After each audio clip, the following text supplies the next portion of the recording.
fun, it is quaint, it is old-fashioned, but strangely it's also really uplifting. Most importantly, you get to see the candidates up close and personal.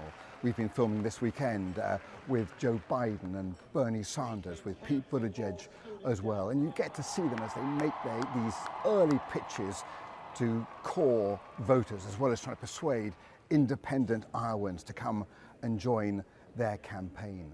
But how on earth does a caucus work? It's a little bit complicated, but it's also fun to try and understand. Essentially, a caucus is like a neighborhood political meeting. People gather in a school or in a living room or in a church hall, and they try and decide which candidate they should support. Imagine you walk into that hall. If you're a Pete Buttigieg supporter or a Biden supporter, you stand in one particular corner making clear what your preference is.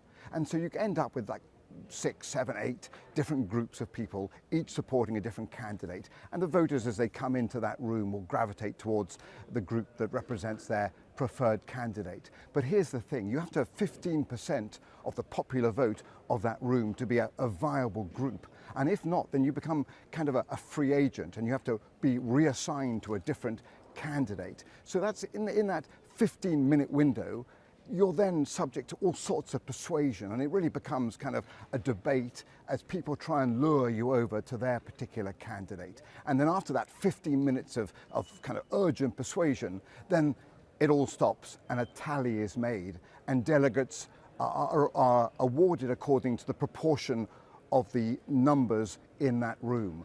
So it's really a kind of fascinating moment when neighbors try and persuade neighbors who they should support. And we get the first sense in Iowa at that moment about which candidate has done well, has done the retail politics, has really gained some sort of organizational traction in a Midwestern state. So it tells us something about the state of the race, even though it is the very first state to express its preference about who should be the Democratic nominee, in this case, to take on Donald Trump for the White House in November.